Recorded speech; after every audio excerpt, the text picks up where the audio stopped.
We thought we knew what cold was, but let me tell you, the North has a way of surprising you.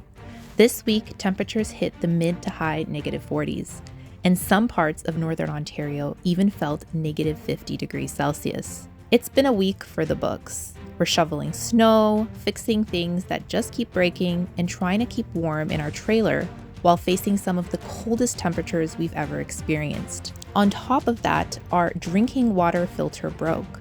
So we're testing out a backup water filtration system that claims it can handle anything: snow, murky water, coffee and soda, and yes, even urine. We're putting it all to the test in this video. Many have asked us, are you still living in your trailer in these extreme temperatures? And how is it really going? Well, stick with us as we face these challenges head on. It's not easy, but this is the reality of trying to become self-sufficient and the hope of building a home off-grid in the Canadian wilderness. This is Off-Grid with Gina and Thi.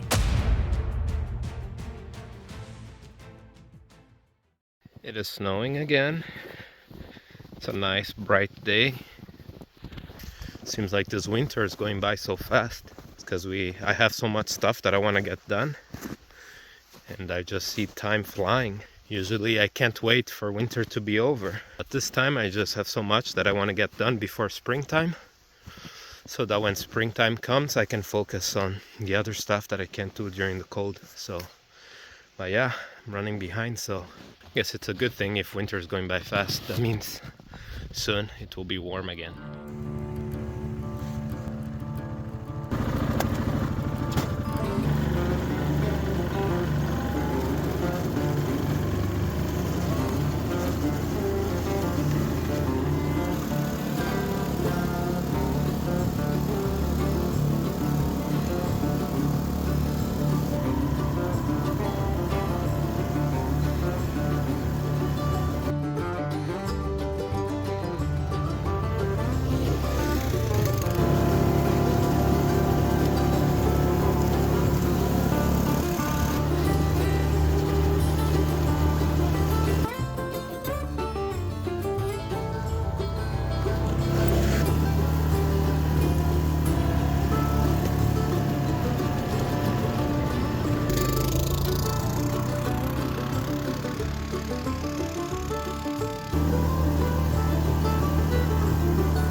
I just fell this tree that appeared to be dead, but where it fell was pretty hard to get to. The snow is like 4 or 5 feet deep in some spots, so it's quite challenging. But I was able to drag it out using the tractor. So now I just gotta chop it up and check with my moisture meter how it's looking.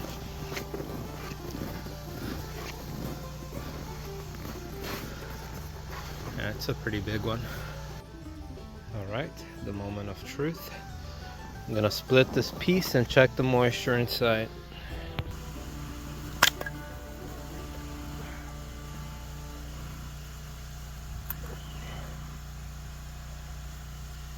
That's beautiful. Just a 20%. So it's not bad. Some of these wood that I bought over here, some pieces are like 35-40%.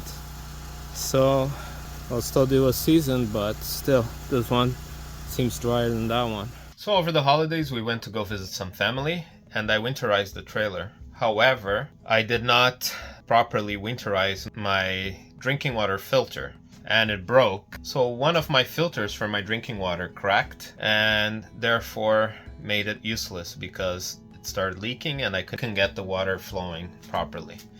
And plus, I don't know if it's clean enough because it's not going through all the filters. So I ordered a new filter, but It takes forever on here. Sometimes could be a week to 3 weeks. We never know, right? And I hate water bottles, like those plastic ones that we buy at the store. Like, I'll drink it if there's no other option, but I prefer my water. I'm kind of bougie with my water. I even used to make jokes like those bottled waters taste like bad coconut water because they taste very salty to me. Like, I really don't like the taste of it. And when I was growing up living in Africa, Angola, they didn't have like clean drinking water. So what they would do is they'll get like a big pot, fill it with water, and then they'll put a few drops of bleach in the water to kill all the bacteria. Tasted bad, but that's all we had, right? But lucky for us, over here we have other options. Now, a while ago, ITEHIL sent us this water filtration system that we're going to be sharing with you guys today, and we didn't open it yet. We were planning on doing it in the future, but since this emergency kind of happened right now, it's a good opportunity for us to share with you this system over here. You can filter water, like when you go camping, you drop this into your water source. Could be like a lake, a river, creek, and it will filter the water, and it uses reverse osmosis. It uses 2 filters. The hybrid filter probably takes most of the sediments and stuff, and then goes to the reverse osmosis, which takes out everything, so gets you clean drinking water. ITEHIL also sent us a few extra filters, replacement filters. It charges with a USB-C cable. It comes with this USB-C to USB-C cable. Right now I'm just gonna use my battery bank to charge it, but you can use your solar, you can use like a phone charger, so we can test this out.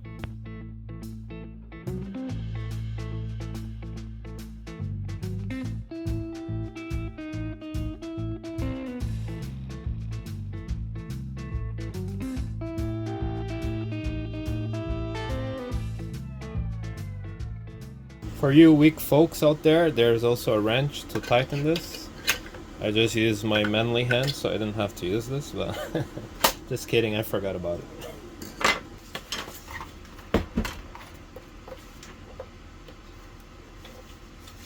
This one's pretty long, so in case the lake is far off. Right, let's put this to the test. I'm also going to be testing the water coming from my well before it goes into my filters. So these are my filters, and I have a UV filter there, but at this point it comes straight from the well.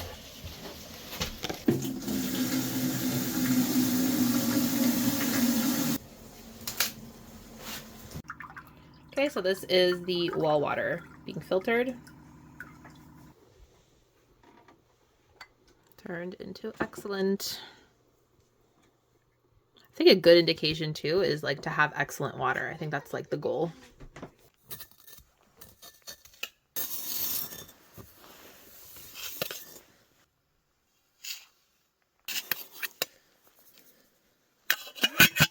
All that snow, this is all I got, eh?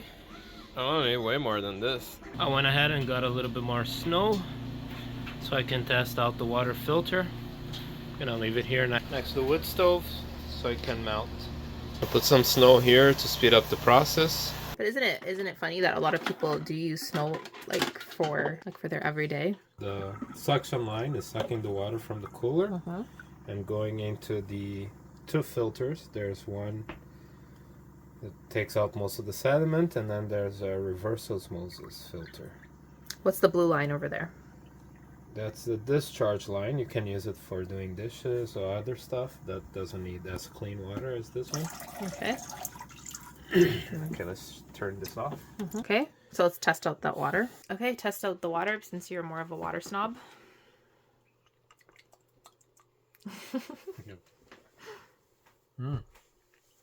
Fresh.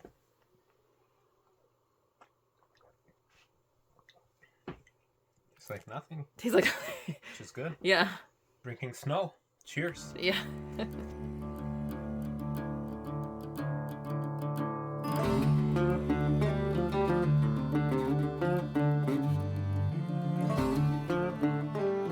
Okay, the water's coming out pretty, it's clear, right? The water is clear. Okay, interesting. Okay, so let's look at it. Smell test. It doesn't smell like anything. What does it taste?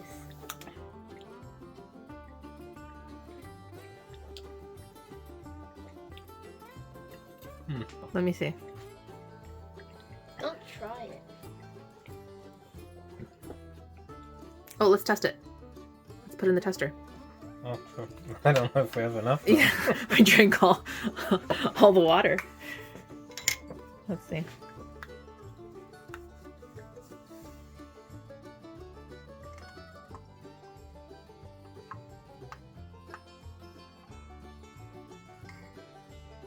Excellent. Nice. Again, I want to thank ITEHIL for sending us this water filtration system. I'm really impressed how well it filtered even the juice. It really did well. Actually came in handy for us the last week, so I'm pretty satisfied with the results. I recommend this to anyone that's going camping for a while and don't have access to clean drinking water, or if you're just looking for a backup for your home, or even if you live off grid, you can always use this to filter drinking water as well. Yeah, just around here we always get like warnings, people that live in the city saying don't drink the water, water is contaminated, so it's good to have a backup system. Make sure to check the link in the description or in the pinned comment. There should be a coupon code there for you guys. And thank you ITEHIL for partnering up with us. It's 10 degrees Celsius here at the off-grid property. We got a little break from the extreme cold temperatures, but all things must come to an end. So I think starting tomorrow evening we're gonna go back to the -30s temperatures. So this time I want to prepare, I want to see if I put some plastic, that protective film that goes on the windows to help with the drafts and stuff. I'm gonna see if that makes some difference. I know some of you have left down in the comments to try that on the windows, so I'm gonna try that out. Here walking the dogs. Now we're decided to allow one of them off leash. Go ahead, Nicholas. Max, it's not your turn. You went yesterday, so at least when one is tied up, he kind of stays around. You're too fast, Blue. We can't keep up with you. I know you could, Max, but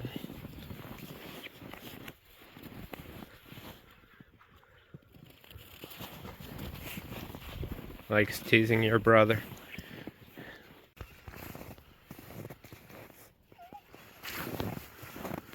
One dog is off leash and the other one is not. This way at least he doesn't go too far if it's by himself. He gets a bit braver when his brother's with him and they go exploring way too far. So far it's been working out.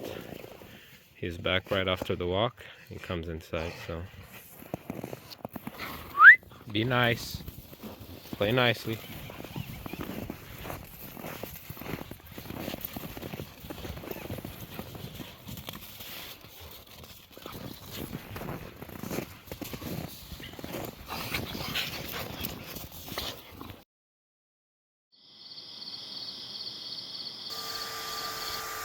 Ever since going off grid, we're much more aware of our like energy consumption, and we're just using right now a hair dryer and a vacuum cleaner. I was using the hair dryer to melt the ice on the window here before I put the cover on the windows. And I just realized the hair dryer was like 1,400 watts, which means my wife and daughter are not going to be using a hair dryer in the off-grid home. You're lucky I don't use a hair dryer. The hair is gonna be natural. Natural. It's always been natural. We'll continue to you're lucky I'm low maintenance. How much watts is the vacuum cleaner? This one here? Yeah. How much watts is the vacuum cleaner? Because this is a carpet cleaner. A carpet cleaner, yeah. 250. Oh, that's not bad. 250. Wow, like you would think this would have more watts than a hairdryer, right? Not really. Heat. No? To create heat. Oh, heat. Okay. Wow, interesting. Fascinating seeing how much watts you need for each single little thing. Shout out to Vito Man, one of our solar generators. Quite a bit of cold temperatures coming in. We are preparing, and hopefully this works, this 5-window insulation kit, just to kind of help. We'll see how it goes. I'm skeptical. Are you skeptical, or how are you feeling? I'm more worried about the moisture. Yeah. It's gonna be dripping straight into here instead of sitting there. Yeah, we'll see what happens. So let's install this and see how it goes. Will help just when the blinds are down, it reduces a lot of the cold coming in. Right. So I think it'll definitely make a difference. Yeah, we'll see what happens.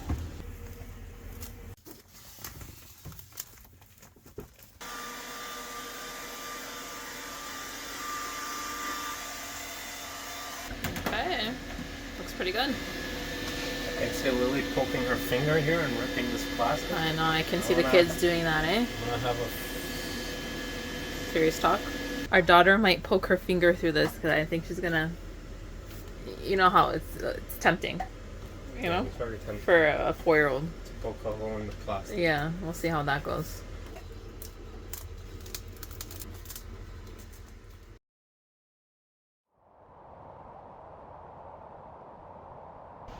I'm pleasantly surprised how this film around the windows is working. I can see the windows outside finally.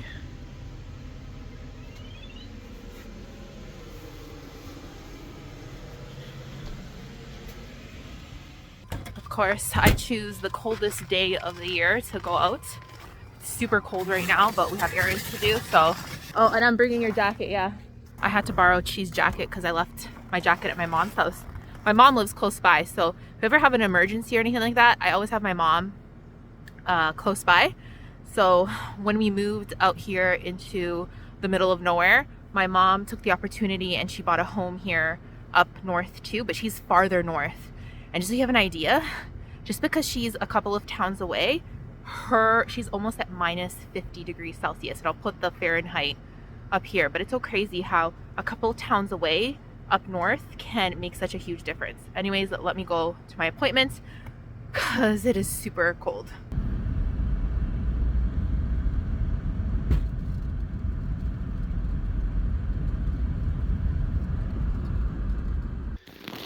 If you're wondering why I have my flashlight on during the day, it's because it got so cold that my water lines froze, so I had to go under my trailer and set up the heater in a different location and put it on high. Before I just had it in here on low, but I guess it wasn't enough for this kind of temperatures. So I had to move it. Had to go in there and move it and put it somewhere in the middle, and hopefully my water lines will unfreeze. Yeah, outside is negative 32.6. The windshield is probably close to negative 40. I have 3 sensors. So sensor number 3, which shows me the outside temperature, is right up here. The white thing hanging from the gazebo. Sensor number 1 is the one under my trailer. I just moved it closer to the floor now so I can get a more accurate. And sensor number 2 is this one here near my batteries. My wood stove probably went on around 4 in the morning. I didn't get up for it, so I just leave this one. So I set it on 20 degrees, so when the temperature drops below that, it uses more diesel. I'm gonna fire my wood stove now so I can save some diesel.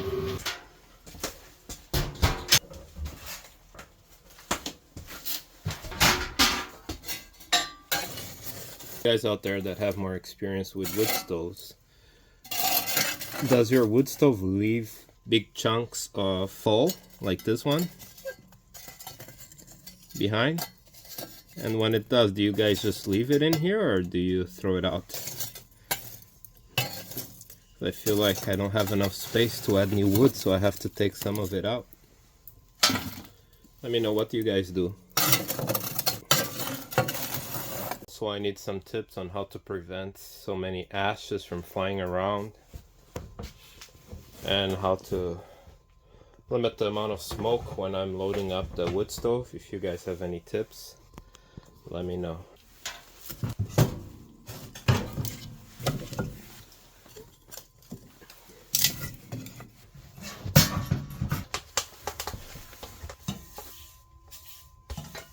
Yeah, those hot coals do help to get the fire going fast. Alright, I was able to get my water back running. So, had to get another second heater down here, but for now it's working. So, I just gotta leave the other one on high instead of low. And hopefully, this next couple of days are gonna be freezing, so.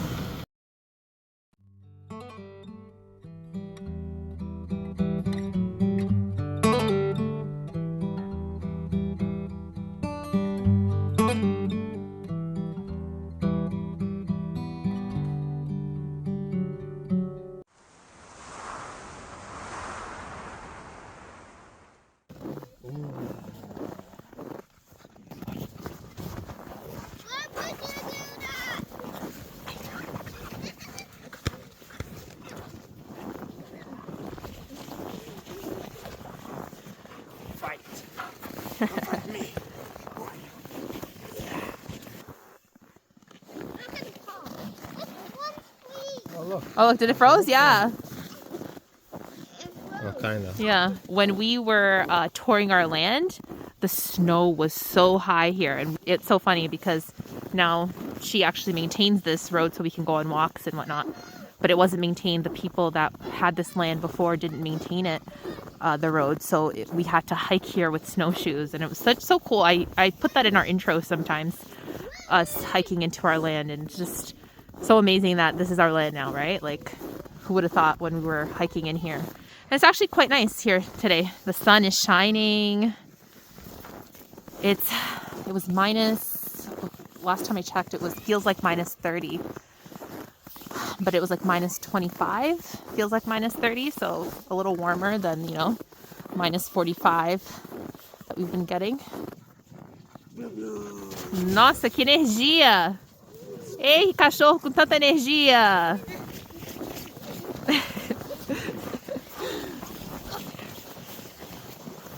He loves it. He's really good off leash compared to Max. Max likes wandering off more, but he stays with us. Blue blue! Hi, my love. You love the snow, huh? Come here. Yeah, he doesn't wander too much. He stays with us, which is nice. But if he's with Max, he'll wander. He'll go away and then they end up getting lost and stuff. I don't know. Hey, mister. What do you see there? Who's there?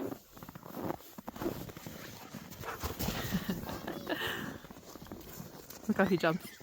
A lot of people, friends, family, they're surprised that we're still here on our off-grid property and that we're making it work. I think a lot of people were skeptical about us making it work and being warm, but honestly, we've been so warm during the winter time. This past night, I think it was minus 38 at night. Feels like minus 38. And I had to get up and I had to put down the heat because it was so hot inside our trailer. So we're definitely making it work. We're comfortable. That's what's important, right? Because we don't want to make sure that we're safe and we're comfortable, especially we're not doing this alone. We're doing this with kids. And we want to make sure that everyone's safe. So that's our first priority, and it's always been our first priority doing that. But it's been comfortable, but it has had its sets of challenges for sure. A lot of things have been breaking down. Things need fixing. So the first one was our water heater. I call my handyman. He gets right to it and he's able to fix it, which is awesome. Yeah, I was looking into an inverter generator so that we can run our most sensitive electronics. And even to charge some of our battery banks, it actually prefers an inverter generator. The ones we have, one of our backup generators broke down, and the one that we have right now is also not an inverter generator. So we're looking at something around 5 kilowatts, I would say. So let us know in the comments any advice, because I know you guys have a lot of great advice when it comes to different generators and different even things off grid. So we always take those into consideration. So yeah, one of our recent challenges is our fridge just broke down. So in the meantime, Well, it's cold outside, but we don't want to put our stuff outside because some animals can come and get our food. We have, is it coyote wolves here? Like a mixture of wolves? Coyote, wolves, gray wolves. Yeah, like we have a lot of it. And I know that the previous owner actually already saw wolves on this property. We haven't seen any wildlife at all. Like I think it's bears. Like we take care of our garbage the way it's supposed to be taken care of. Like we make sure that we're safe. We haven't even seen moose, and there's a lot of moose up here too. Yeah, so in the meantime, we've just been making ice outside and putting it inside our fridge just to keep it cool until I'm able to fix it. Because like to order parts and stuff, it takes a while to get here. So and RV fridges are so expensive, like so expensive. Like we were looking into it, and it's like crazy the amount. It's more expensive than a house fridge. Yeah, you know? which is so crazy. But anyways, that's another one that we're going to be trying to fix. Our truck is giving some warning signals there too, so it needs some maintenance. Obviously, everything needs maintenance, even if you're in a normal home. But it's like one thing after another, and we're off grid, so it just puts another challenge. But so far, with every challenge that we've been given, I think we've like been, you know, tackling it on with a lot of faith. So, and yeah, and as we shared throughout the video, our water filter also broke down, so that's another thing that we had to fix. But in the meantime, we've been using the ITEHIL, and again, thanks ITEHIL for partnering up with us. Make sure to check out the link in the description. There's going to be a link, a special link with a coupon code down below as well. And it's been a lifesaver. Like having these little things off grid is so important, just because even if you're on the grid, like there was a town over, I think I told you this, a town over, they actually, during this like whole cold front that came in, this small town stayed without energy for 2 days, and a lot of people, they didn't have backup. Like what are they going to use for backup? And so important that even if you're on the grid, to think about things like what are some things that I can invest on to make sure that if a, you know, an emergency happens, I am prepared. Having a generator, a solar generator, even this ITEHIL water filter to have clean drinking water. So it's really interesting to see how you can, you know, take baby steps in becoming self-sufficient. And we're in that process, right? It's not going to happen overnight for you to become self-sufficient. And it's not cheap either in the beginning, especially if you want to live comfortably. So, of course, we have been using propane to heat one of our trailers, and the other trailer, since we're still connecting it. Are you okay? Since we're still connecting it, we still haven't had the wood heat come to the second trailer, but we're in that process, right, of connecting the trailers. But next year, if we are still in the trailer, which would be nice if we weren't, next year our plan is to maybe have a structure up, a smaller structure. We'll see what happens. We're just going with the flow here, and we roll with the punches here. And it helps that she is very handy. Everything that has come our way, we have been able to fix. And just like the well, like when the guy didn't come to drill the well that we were going to pay $20,000 for, and she was able to dig a well for $1,500. So it's almost like it was a blessing in disguise. Sometimes you think that you can't do something, and we have like so much water. We've been giving water to our neighbors and stuff. We'll share in another video how much we paid for propane for the winter time, but it's cheaper than living in the city for us, especially because we don't have a mortgage. I think the most expensive thing this winter has been, one, propane. So as of December, that's when it started getting a little bit hefty, the amount, and it'll probably be until February, March. But that's 4 months, you know? Getting to become 100% self-sufficient is not something that's going to happen overnight. There's a lot of like a learning curve involved in it. And you have to have some money in the beginning too, because you might not enjoy the experience so much. I can confidently say, as someone who likes the comforts in the city, I've been very, very comfortable. I can't complain at all. I was expecting it to be worse. And of course, we have plan A, B, C, D, E, F, G. So it's actually been really good. And I think that's what she was more worried about, was like our comfort and how we're feeling and if we're enjoying this journey. Because if you're not enjoying the journey, you're going to want to quit. So far, it just makes me even happier and like being like, man, we're on the right path, you know? I'm enjoying this. We're doing the things that we were supposed to do. And I mean, God has been so good to us. At the end of the day, we're just doing what's best for us, enjoying the process as we go along. And remember, that's the most important thing. Nicholas, let's throw a snowball at Daddy. Okay, make a snowball. But we're gonna have to get ready to run because Daddy's very fast. Fast. Just make a snowball for me. You just have to run away from it. Huh? No, it's not. It's not on.